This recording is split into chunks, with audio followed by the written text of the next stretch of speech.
This is my wallet. What do you expect me to put in my wallet? Well, cash. Well, often I just use my debit cards, so most of my money is digital. I do have cash, but not often on me. You expect me to have cards in it, and yes, I do have cards here. And there's a card holder right over here.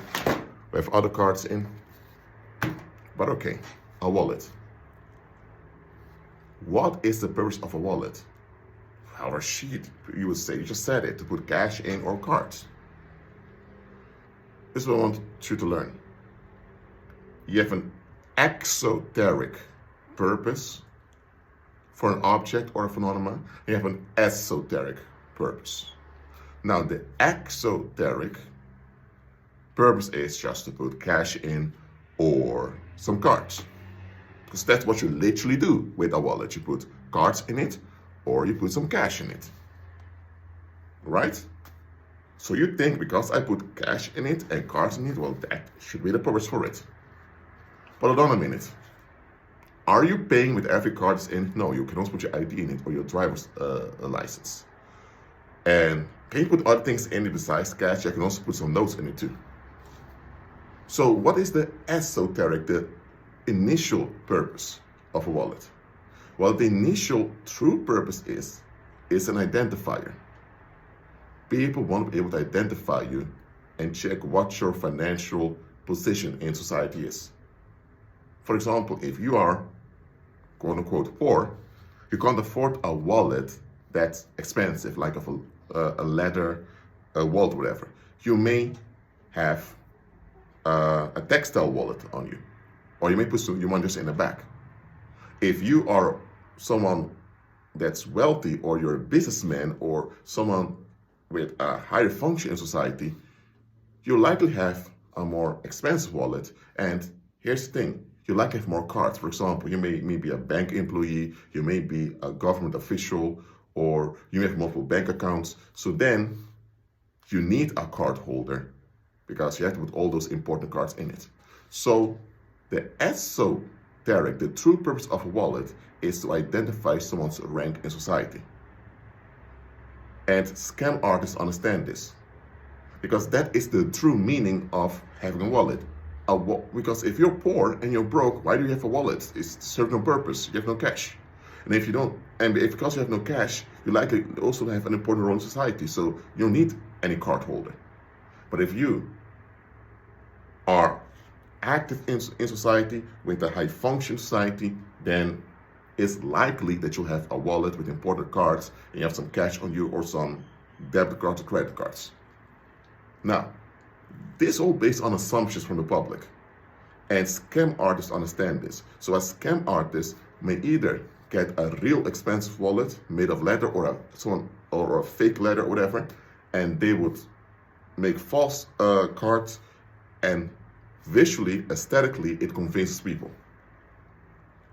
And most of the time, that's all that you need is to visually or aesthetically convince people. Once they're aesthetically convinced, they don't look at any other evidence. And that's how most people get robbed, scammed, and conned. The aesthetics is the only thing that matters to them. Because that's how they were raised, to check the aesthetics of someone. Instead of look at what someone is. Well, I'm just using this wallet as an example to you. That's how it is with more things in daily life. For example, wearing a suit and a tie. That came from the mafia. That's connected to the Catholic Church. Why, when you wear a suit and a tie, do people perceive you as important or someone to listen to? Because that's how they've been raised to think. Putting on a black tie and a suit does not automatically mean you're important or that you have something important to say or something to contribute. But that's how people perceive it. And because the public holds on to their illusions, you can use those illusions against them if you have bad intentions. Or if you're a believer, you can use those illusions at your advantage also. Just understand, most people think about the exoteric meaning or exoteric purpose of something. But the esoteric purpose is the true purpose on why it's there. Imagine the police stops you, asks your identification. What do? You pick up your wallet or a card holder and show it. And the police can say, whoa, you have multiple cards in there. If you're a guy from the ghetto and the police ask who you are, you may have a little ID that you pick out of your pocket. So this is an aesthetic proof, quote unquote, of being important. And that's why a lot of people want to have a nice looking wallet, because it works in daily life. That's why there are people wearing expensive watches also. So in everything in life out here, there's an exoteric purpose. That's the purpose they told you it's about. And then there's the real purpose on why it's really there. For example, it can also be with phenomena. For example, people may tell you it's very rude to ask a woman her age. And exoteric, you think, listen, it's quite personal, someone's age. So that's why they say don't ask a woman her age. But the thing is, men also have an age. Why is it not rude to ask a man what his age is, when it's rude to ask a woman? And then you look behind the situation, hold on a minute. There's a sexual difference in men and women. And because people tend to judge women based on the sexual availability, and because women are perceived to be less sexually available, less sexually valuable over time, that's why it's rude to ask women her age, because it reminds her how people perceive her. So the esoteric purpose of this restriction, don't ask women her age, is to hide the sexual exploitation in the population. That's the real purpose of it. Because if there was no sexual exploitation going on, no woman would feel uncomfortable revealing her age. But because there is sexual exploitation going on and women are judged and valued based on it, you don't want this to be too open. That's why you have this restriction, don't ask women her age. For example, you have words like shit, cunt, asshole, whatever. Those are all considered bad words or foul language or profanity. When you look at, hold on a minute, those words were just common words in the English language. For example, if you go to the toilet, you can say, I'm going to defecate. Or you can say, I'm going to take a shit. In both cases, you're doing the exact same, you say the exact same thing. But the thing is, one term, defecate, is more related to French and Latin, and the other one's more related to the Germanic languages. So what's the deal? Because in medieval England, French became a status language. So if you wanted to belong to society, you would either speak French or use words related to French. And words related to German were still used by the quote-unquote lower class people who often lived in impoverished neighborhoods. So using Germanic words, which were part of the language, would make you appear low ranking. And nobody wants to be perceived as low ranking. So if you want to be perceived as high ranking and as valuable, you want people to talk to you a certain way, namely in French or using French terms.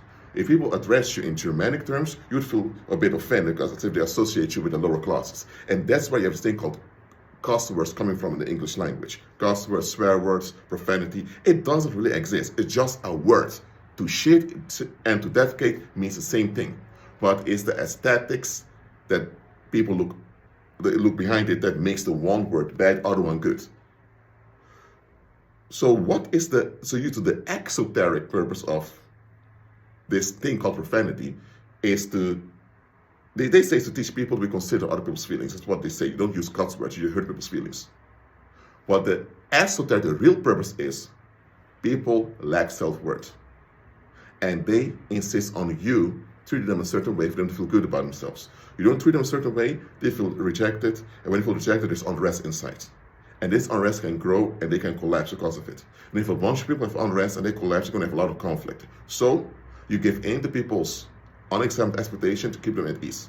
And if you're a child and you're blunt and how you say things, the adult may get upset and harm you. And because you're a child, you're just told to give in. Even adults will just give in, or else they can fire you, or else this guy may pick up a knife and stab you, or whatever. So because people lack self-worth, and therefore they're unstable, you give in to make them feel good by the way you talk. But if you reveal the esoteric purpose of why profanity is invented, why this prohibition was invented, it's going to make the community look bad. And it is a bad thing. So that's why in daily life, you often have the exoteric meaning that's given to the public. So everyone thinks that's what it's all about. But the esoteric meaning is something only insiders know why it's really there. Now, it's not that difficult to find out the esoteric meaning of something. You just have to look beyond the situation or read between the lines. For example, if in one neighborhood they ask for high deposits, you want to rent over there, and then this other neighborhood over here, they don't have that deposit system, then why is this deposit system not existing over there? When you look at the community and you look at utilized autonomy in it, only people of certain ethnicity live over here for the most part. And here you have all these minorities living. So obviously you already know what goes on. If you have a minority background, due to the racial conflict in the country, you have a more difficult time having access to finances. If you're from the common dominant ethnicity, you have easier access to finances. So this deposit system is a racial method to keep minorities out.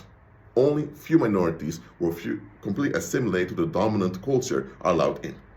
But they won't put on a sign saying no minorities allowed. If they do that, you can say that's racism, that's discrimination, and you can use they can't justify it. So they come with an alternative method to secure what they want.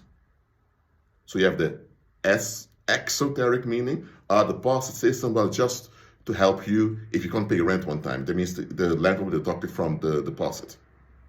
Well, that's the exoteric meaning, and it does happen from time to time. You pay the deposit, you pay rent. If you can't pay rent for a month, they take from the deposit. But what is the real purpose of it?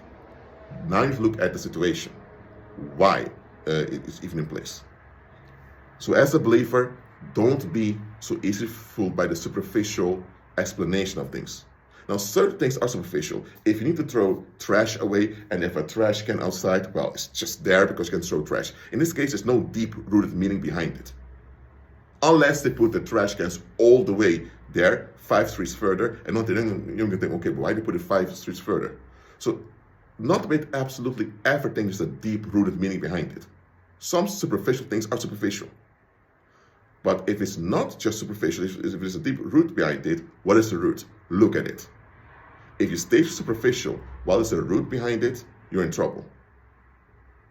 In life, amongst human beings, things have an esoteric meaning, but they often get an exoteric explanation to hide the real purpose of it, especially when real purpose cannot be justified.